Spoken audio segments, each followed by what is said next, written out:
আরে কৃষ্ণনগরের বৈদ্যমশাই আপনি? হ্যাঁ, আমার বাড়িতে কি সৌভাগ্য। হ্যাঁ, ওই একটা দরকারে এসেছি। কি দরকার বলুন না। আপনি আমার সেবারে প্রাণ বাঁচিয়েছিলেন, নইলে হাঁপানি রোগেই মরে যেতাম। সেই জন্যেই তোমাকে একটা কাজ করতে হবে, আর তার জন্যে তোমাকে বেশ টাকা পয়সা দেব। শোনো,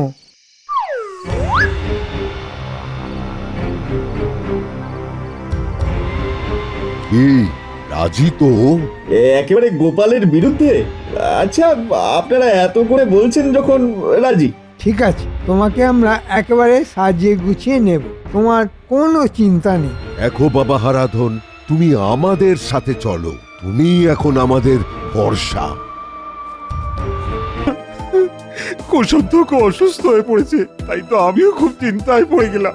কে কে এখন রাজকোষের দায়িত্ব নেবে? এই তো মহারাজ, আপনার সামনে জল জ্যান্ত দাঁড়িয়ে আছি, আমি ছাড়া আর কে দায়িত্ব নিতে পারে বলুন? না মহারাজ, ন্যাড়া বেলতলায় একবারই যায়। আপনি অনেকবার মন্ত্রীকে দায়িত্ব দিয়ে ভুগেছেন। ওর হাতে টাকা পয়সার হিসেব তুলে দিলে সর্বনাশ হয়ে যাবে।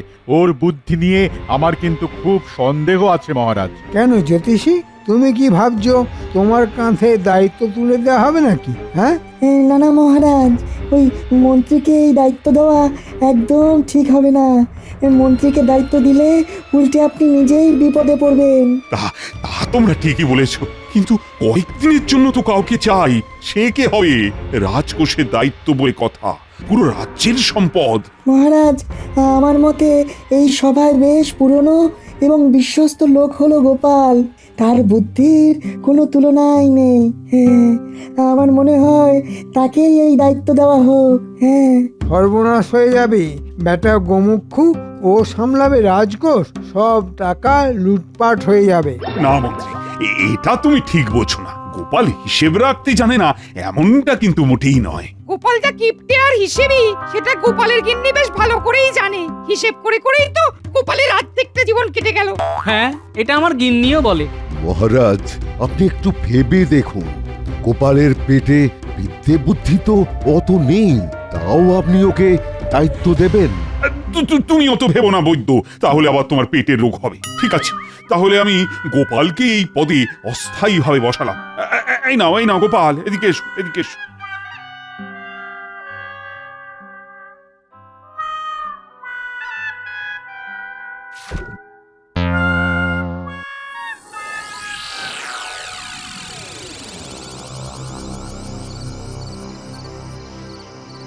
বুঝলে রাজবৈদ্য, গোপাল আমার জীবনটা সব সময় কষ্টের মধ্যে রেখে দিয়েছে। মন্ত্রী হয়েছি ওই নামেই। কিন্তু শেষ পাতে দাও মেরে চলে যায় ওই গোপাল।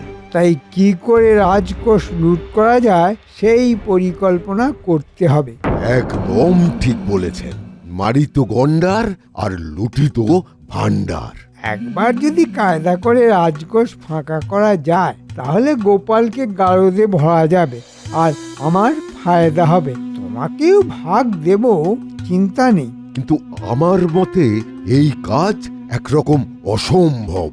এত প্রহরী ডিঙিয়ে কি করে রাজকোষে ঢোকা যাবে? শোনো, গোপাল যখন দায়িত্ব নিয়েছে, তখন একমাত্র গোপালই ঢুকতে পারবে রাজকোষের ঘরে। তাহলে কি করে ভান্ডার লুটবেন মন্ত্রী মশাই? কেন নকল গোপাল কাউকে সাজাতে হবে?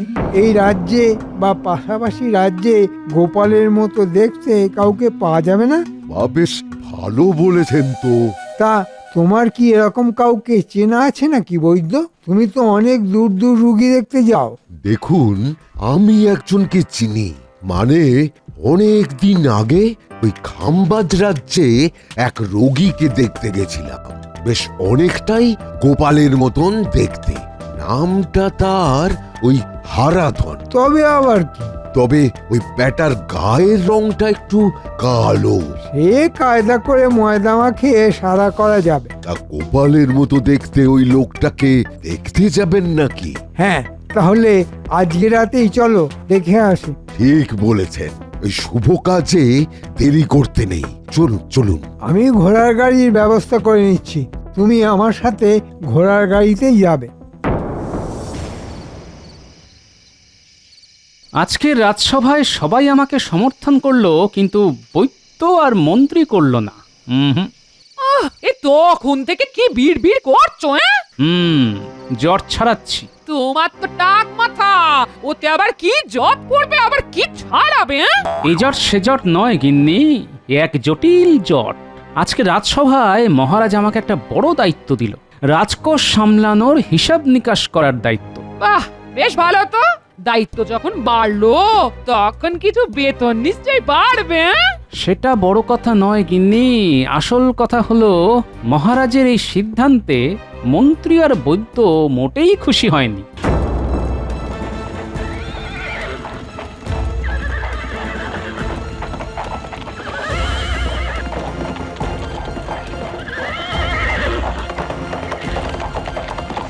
তাহলে আর কি, ওরা তোমায় ছাড়বে না, কিছু একটা করবে ওরা।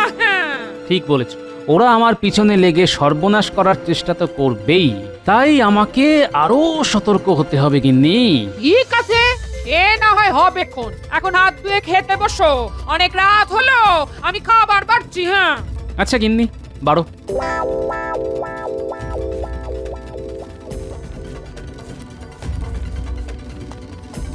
আরে কৃষ্ণনগরের বৈদ্যমশাই আপনি? হ্যাঁ, আমার বাড়িতে কি সৌভাগ্য। হ্যাঁ, ওই একটা দরকারে এসেছি। কি দরকার বলুন না।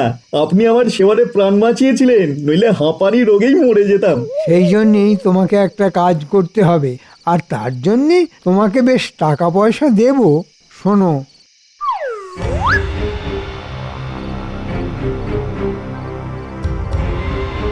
কি রাজি তো? একেবারে গোপালের বিরুদ্ধে? আচ্ছা, আপনারা এত করে বলছেন যখন, রাজি। ঠিক আছে, তোমাকে আমরা একেবারে সাজিয়ে গুছিয়ে নেব, তোমার কোনো চিন্তা নেই। দেখো বাবা হারাধন, তুমি আমাদের সাথে চলো, তুমি এখন আমাদের ভরসা।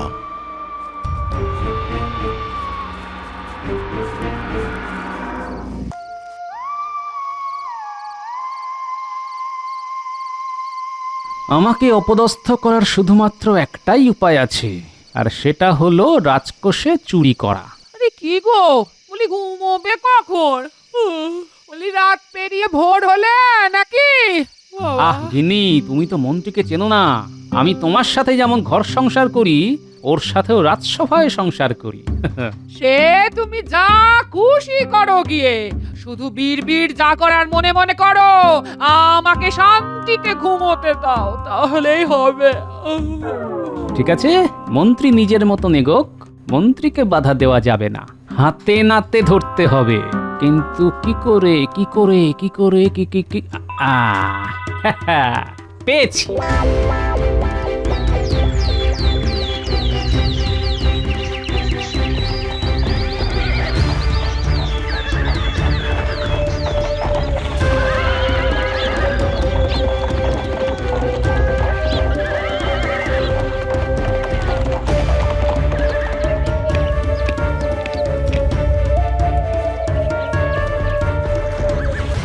জীবনে প্রথমবার এত ভোরবেলা এত লোক আমার সাথে কথা বলতে এসেছে।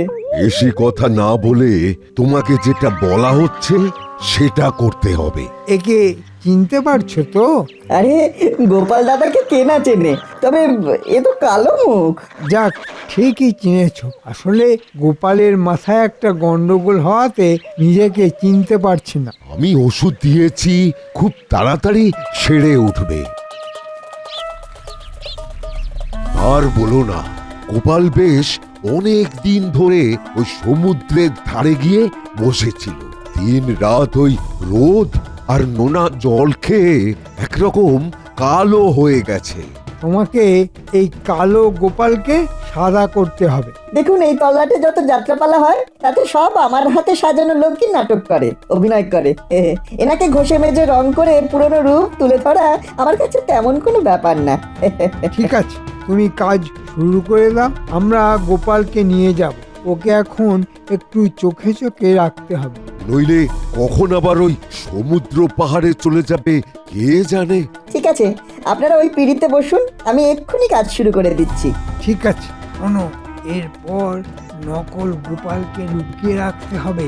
হ্যাঁ, তা তো নিশ্চয়ই।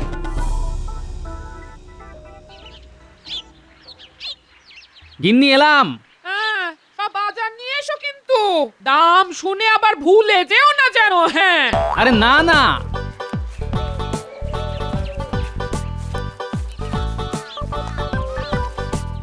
উফ, কাল রাতে দেরি করে ঘুমিয়েছি, এখনো মনে হচ্ছে ঘুমটা ঠিক কাটেনি। কি গোপাল দাদা, এখন কেমন লাগছে? আয়নায় দেখছো? কেমন লাগছে মানে? আর অকারণে নিজেকে আয়না দেখতে যাবো কেন শুনি? মাথায় চুলও নেই যে আঁচড়াবো, তা আয়না দেখার প্রশ্নই আসে না। না, তোমাকে জিজ্ঞেস করাই ভুল। তোমারটা আমার মাথা খারাপ। এসব কি যাতা বলছো বলো তো? আমার মাথা খারাপ কেন হতে যাবে? এত মাথায় চিন্তা করলে ওরকম একটু আধটু হয়। যাকে চেহারাটা যা করেছিলে যাচ্ছে তাই একেবারে বাবা। ভোরবেলা তোমাকে যা বানিয়ে দিয়েছি আবার আগের মতো লাগছে। এই কি যাতা বলছো বলো তো? আমি তো কিছুই বুঝতে পারছি না। ধীরে ধীরে সব বুঝবে, মাথাটা ঠিক হোক। যাই হোক, বৈদ্য মশাইয়ের ওষুধগুলো কিন্তু খেও, কেমন? এই দাঁড়াও, আমি পাগল, তোমাকে কে বললো? ওমা, সকাল সকাল মন্ত্রী মশাই আর বৈদ্যর সাথে এলে সব ভুলে গেলে? এরকম বদ্ধ পাগল আমি জীবনে দেখিনি বাবা। কয়েক ঘন্টার মধ্যেই মাথা থেকে সব হাওয়া। এ কি? ও, তার মানে মন্ত্রী নিশ্চয়ই আমার মতন দেখতে কাউকে সাজিয়ে নিয়ে এসেছে আর পরিচয় দিয়েছে আমার, কিন্তু এখন উপায়? কি গো, এরকম উন্মনা হয়ে কি বিড়বিড় করছো? ধুর, পাগলের সাথে কথা বাড়িয়ে লাভ নেই, আমি চলি। বেটা মন্ত্রী আর ওই নকল গোপালকে হাতে নাতে ধরতে হবে। আমাকে ফাঁসানোর জন্য এত বড় ষড়যন্ত্র? হ্যাঁ, এই তো পেয়ে গেছি।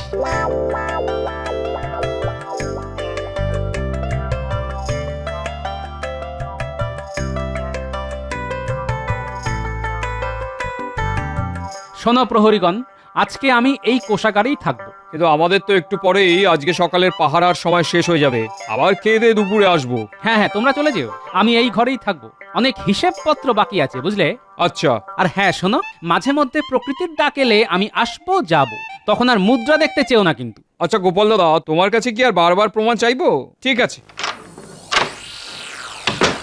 ঠিক আছে, আমি ভিতরে গেলাম।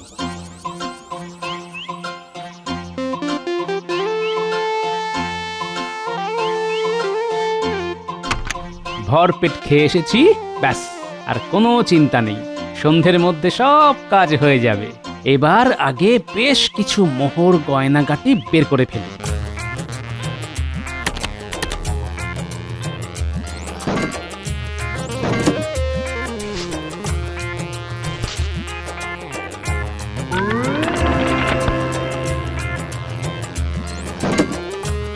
এবার শুধু ভূষকালি মাটির ওপর সিন্দুকের চারিদিকে ছড়িয়ে দিই ভালো করে। বুঝলে, আপাতত গোনাগুনতির কাজ শেষ, আবার পরে আসবো। আচ্ছা গোপাল দাদা, তাহলে আমরা ঘরের দরজায় তালা দিয়ে দিলাম। হ্যাঁ, দিয়ে দাও, আমি এলে দরজা খুলে দেবে। আচ্ছা। যাই, সন্ধে হতে চলল, এবার মন্ত্রীর বাড়ির কাছাকাছি গিয়ে অপেক্ষা করি। বাবা, মন্ত্রী মশাইয়ের তো কোনো সাড়া শব্দই নেই। ঠিক আছে, কোনো চিন্তা নেই, পোটলাতে খাবার দাবার নিয়ে এসেছি, আপাতত সেগুলোর সৎগতি করি।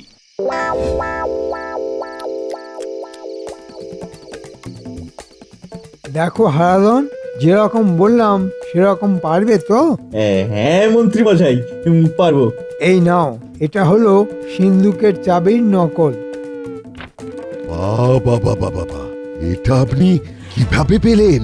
অনেকদিন আগে মহারাজ ঘুমানোর সময় এই চাবির ছাপ সাবানে তুলে রেখেছিলাম, কিন্তু চুরি করতে গিয়ে হাতে নাতে ধরা পড়ি, তাই আর চেষ্টা করিনি। বেশ, এবার তো আর কোনো চিন্তা নেই। চুরির মাল পাবেন আপনি, আর দোষ হবে ওই গোপালের। সিন্দুকের চাবি না হয় হলো, কিন্তু ওই দরজার চাবি তো প্রহরীর ট্যাকে থাকে, আর ওই দরজা খোলার জন্য লাগবে মহারাজের গোপালকে দেওয়া বিশেষ মোহর। তার জন্যেও আলাদা ব্যবস্থা আছে। এই যে এই বোতলে একটা রাসায়নিক আছে, এর থেকে কিছুটা নিয়ে একটা কাপড়ে মিশিয়ে কাপড়টা যার নাকে চেপে ধরবে সেই কয়েক ঘন্টার জন্যে অজ্ঞান হয়ে যাবে। হারাধনকেও তাই করতে হবে। হারাধন পারবে তো? নিশ্চয়ই পারবো, আপনাদের কোনো চিন্তার ব্যাপারই নেই। আর যদি দরজার চাবি না চাইতেই দিয়ে দেয় তো ভালো, নাহলে এই অজ্ঞান করার কাজই করতে হবে। কারণ একটা কথা মনে রাখতে হবে, তোমার রূপ একরকম হলেও গলার আওয়াজ আলাদা। তাহলে আর কি, অনেক রাত হলো, এবার এবার বেরিয়ে পড়ো। কাজ সেরে আমার বাড়িতেই আসবে। আমিও এখানেই আছি, একেবারে ভাগ বুঝে নিয়ে সকালেই বাড়ি যাব। যাও তাহলে।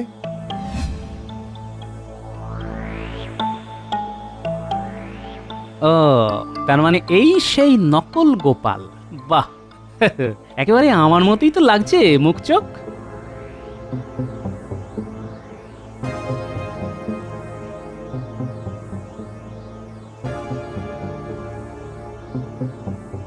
কি গোপাল দাদা, এত রাতে কাজ করতে চলে এলে? হুম যাও তাহলে, আর কি গোনাগুন্তির কাজ করো।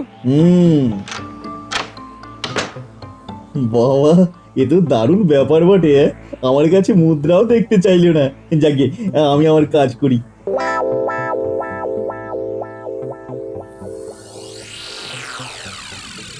বাবারে বাবা, কত সম্পত্তি! সব তো চারিদিকে ছড়িয়ে ছিটিয়ে রয়েছে। দেখি দেখি বড় থলে এনেছি, যত পারি সব ভরে ফেলি।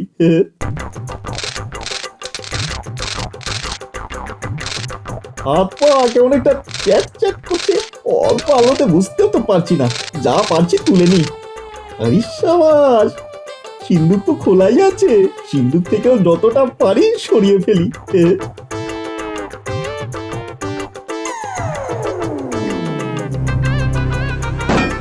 আর মোহর নেই তো? না, না না, আর নেই। একেবারে সব গুছিয়ে নিয়েছি। এখন এখন মানে মানে কেটে পড়ি মন্ত্রীমশাইয়ের বাড়িতে।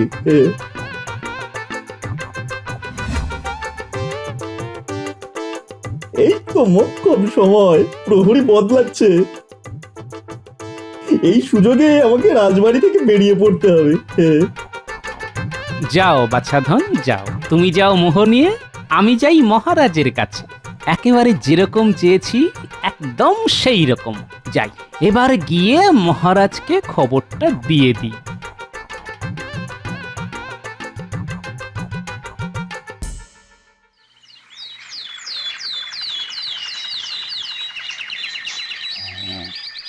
মহারাজ, মহারাজ, মহারাজ, মহারাজ, মহারাজ উঠুন। গোপাল আপনাকে ডাকছে মনে হয়। মহারাজ। উঠুন মহারাজ। কি কি কি কি গোপাল, কই কই দেখি। মহারাজ, মহারাজ। আসছি আসছি। হে কি গোপাল, তুমি এত ভোরবেলা? কোনো অঘটন ঘটলো না তো? অঘটন বলে অঘটন, অঘটনের ঘন ঘটা যাকে বলে। মহারাজ, রাজকোষে চুরি হয়ে গেছে। সে কি, বলো কি গোপাল, তুমি থাকতে চুরি? বেড়ালের সামনে আমি ইচ্ছে করেই মাছটা রেখেছি, যাতে বেড়ালটাকে হাতে নাতে ধরতে পারি। কি সব বলছো গোপাল? আমার মাথায় তো কিছুই ঢুকছে না। চলুন আমার সাথে, তাহলে একদম ছটছট করে মাথায় ঢুকে যাবে। হ্যাঁ হ্যাঁ হ্যাঁ হ্যাঁ, চলো তো দেখি।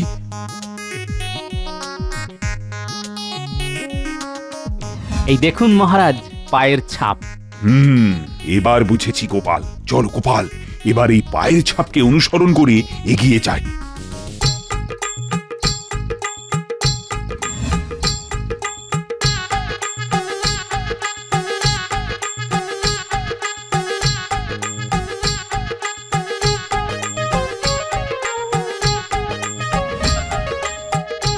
কি ছাপটা মন্ত্রীর বাড়ির এখানে এসে মিলিয়ে গেল কেন?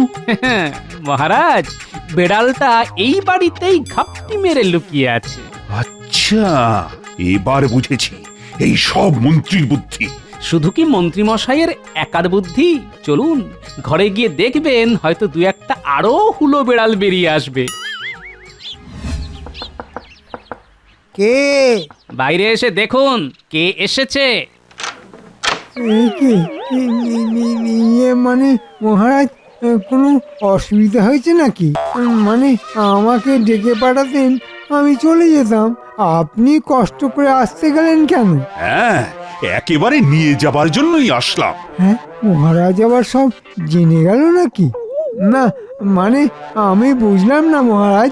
মহারাজ সব বুঝিয়ে দেবেন আপনাকে, কষ্ট করে একটু অপেক্ষা করুন। কথায় আছে না, অপেক্ষার ফল মিষ্টি হয়। তুরি আপনার তেতো হবে। মন্ত্রী, আমি তোমার বাড়ির ভেতরে তল্লাশি নেব। না মানে মহারাজ, তুমি তল্লাশি নিতে দেবে নাকি তোমার বাড়ি ঘর ভাঙবো আমি? আচ্ছা, রাজবৈদ্য মশাইও আছেন, আবার অন্য গোপাল জোগাড় করেছো তোমরা। বাহ বাহ বাহ। কিন্তু এত কিছু করেও তো তোমাদের বুদ্ধি কাজে দিল না। ভেবেছিলে গোপালকে চোর বানাবে, কিন্তু সেগুড়ে তো বালি। না মানে ওই মহারাজ ইয়ে মানে আপনি মানে আর কি করছেন রাজবৈদ্য মশাই? এবার সব শেষ। মন্ত্রী, তুমি তো বুঝোইনি যে গোপাল কত বড় বুদ্ধিমান। কোষাগারের নিচেতে ভূষকালি মাখিয়ে রেখেছিল, আর সেই কালি দেখে দেখে তোমার বাড়ি এলাম। এবার ধনরত্ন বার করে দাও, নইলে কিন্তু আমি বাড়ি ভাঙার নির্দেশ দেব। এই নিন মহারাজ আপনার সব মোহর। এই তো বেড়াল নিজে থেকে ধরা দিয়েছে। মহারাজ আমাদের ক্ষমা করে দিন মহারাজ। মহারাজ মহারাজ আমার ভুল হয়ে গেছে মহারাজ, আমার ভুল হয়ে গেছে। তোমাদের শুলে চড়াবো আমি। মহারাজ এই নকল গোপালের কি হবে তাহলে? একদম আমার মতো লাগছে মহারাজ। না মানে মহারাজ, আমাকে মন্ত্রী মশাই আর রাজবৈদ্য বলেছিলেন এইসব করতে। আমাকে ছেড়ে দিন মহারাজ, আমাকে ছেড়ে দিন না। গোপাল, এবার এই নকল গোপালকে নিয়ে কি করা যায় বলো তো? আমি ভালো উপায় পেয়েছি মহারাজ, আমি ওর চুল কেটে দিচ্ছি, দেখবেন ও আর গোপাল নেই, বদলে গেছে। আমাকে ক্ষমা করে দিন মহারাজ, আমাদের ক্ষমা করে দিন।